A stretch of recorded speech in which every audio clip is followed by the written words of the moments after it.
The perfume we're going to talk about today has disappointed some people, but it's still very popular because a lot of people still love this fragrance. If you're new here, hey, it's Mia, your fraggot on a budget. We mostly talk about affordable fragrances, and today we're going to talk about Victoria's Secret Bombshell.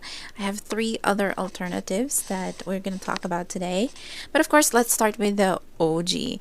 The OG Bombshell. If you look at the notes in Fragrantica, there's a lot of citruses in the top. In the mid, there are florals. And at the base, there's some muskiness in there. I definitely see this one as a very fresh summer fragrance. If you look at the models of Victoria's Secret that has modeled Bombshell, they're hot, they're sensual, they're sexy. So I think that's where the disappointment is coming from in this fragrance because of how it was advertised, and the name Bombshell is more like leaning more on the sexy, sensual, hot girl type of description. But for this one, it's not a sensual fragrance, it's not a sexy fragrance. That's not exactly what you would describe it. I would describe this one as a demure, fresh, clean girl type of fragrance. And yeah, they can be clean girl. Maybe Miranda Kerr. Miranda Kerr. She's no longer a Victoria's Secret model, but if I think of a VS model, they're mostly sensual. They're not demure, and this is demure.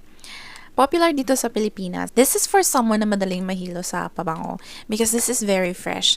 But then again, ang problema dito, mahal siya for what it's worth. Mabango siya, yes. Pero dito sa Pilipinas, nasa 2,000 yata yung isang ganito, yung 250 ml if you buy it from Watsons or direkta from Victoria's Secret or department store dito. 2,000 for 250 ml. Tapos hindi siya long lasting. Yeah, that's the problem. Hindi siya long lasting. It's a very intimate fragrance. Intimate yung projection niya. Yung lasting power niya is also week. So, for me, nung tinatest out ko siya, around 2 hours. Pero after a few minutes na, pag spray mo, after a few minutes, parang masyado na siyang too close to your body. Parang ikaw lang yung makakaamoy, pero maaamoy mo lang sa sarili mo kapag nilapit mo yung ilong mo kung saan mo ni-spray. Like, for example, sa kamay mo, hindi siya yung tipong nag-pro-project. So, that was the reason why I haven't bought this one for the longest time. Binili ko lang siya kasi may bumili na ka-office mate, nagpabili sa akin. Tapos, hanapan mo nga ako ng ganito, ng original na ganito, na less than 2,000. Kasi 2,000 nga pag binili mo sa mall. So, nahanapan ko siya, tapos nung inamoy namin, I'm like, yeah, this is so good, and it's very complimented dun sa office. Kahit it has weak performance, mabango talaga siya.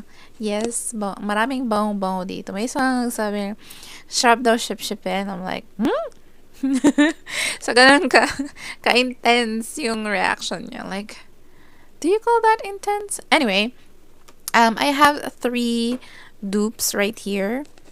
You can say alternatives na lang. They're not exactly 100% the same. But when I sprayed this one, it reminds me of Bombshell. Marami na rin gumawa ng inspired scents dito sa Pilipinas. So, if you cannot find these alternatives, you can just search on Shopee. Bombshell inspired. Marami nang lalabas. Let's start with Zara Orchid.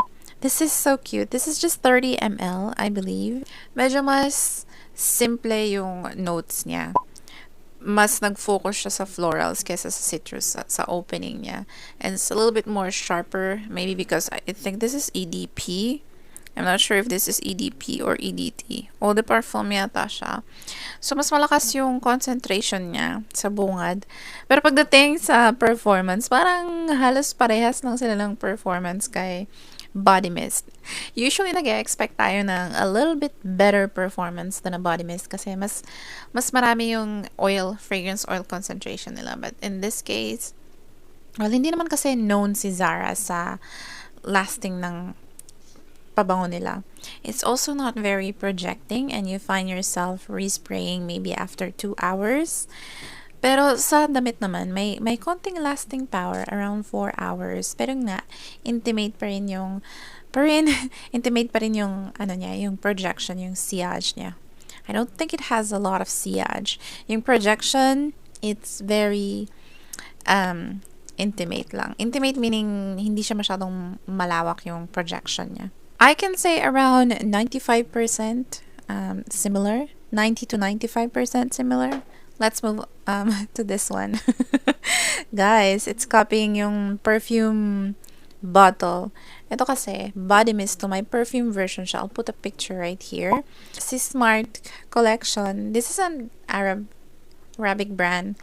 Ginaya nila yung lalagyan mismo ni Victoria's Secret Bombshell. Ito naman, nagfo-focus din siya sa florals. Pero, ganun pa rin. Citrusy, fresh, floral, with some hints of fruitiness and musk.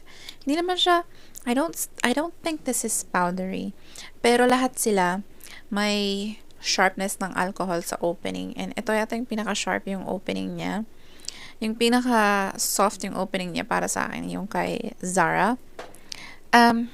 When it comes to the performance, it's a little bit better than the first two, but just a little bit. Konting-konti lang yung in-improve ng performance niya dito. The last one is the cheapest one, and this is also the least close to the original. This is from Bench. We have Happy Crush.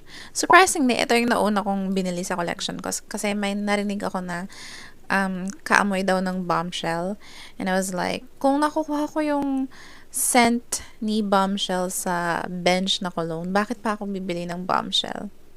But, we ended up buying it. Ito naman, yung opening niya is a very strong alcohol scent. Kasi nga, aerosol spray siya. Tapos, I think this is just a deo body spray. So, of course, we don't expect a very huge performance dito.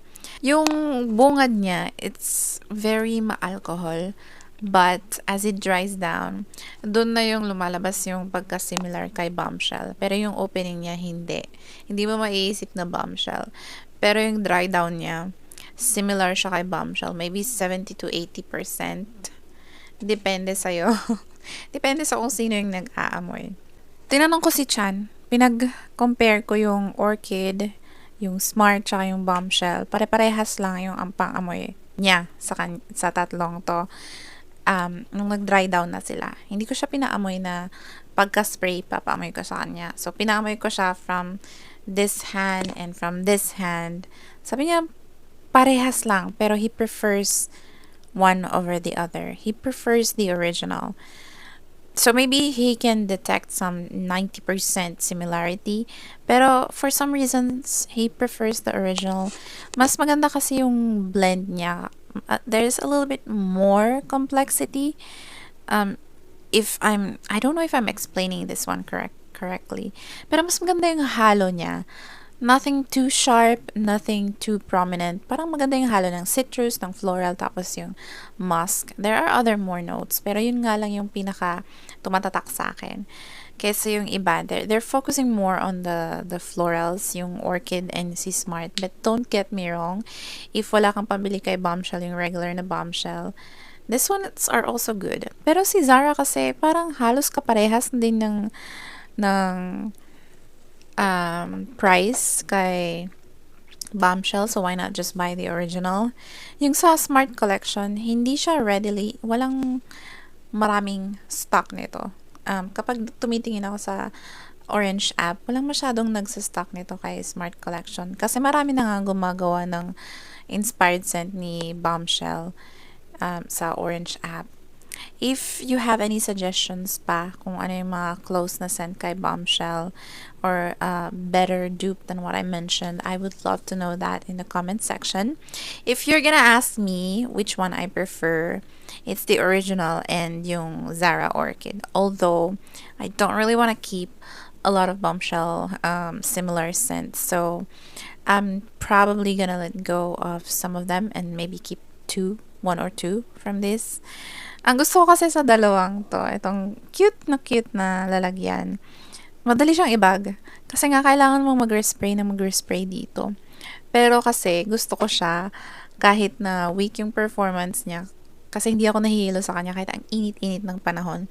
And na-realize ko na most of the fragrances that I have are warm, thick, sexy, gourmand, or ma-floral, masyadong matapang na fragrances.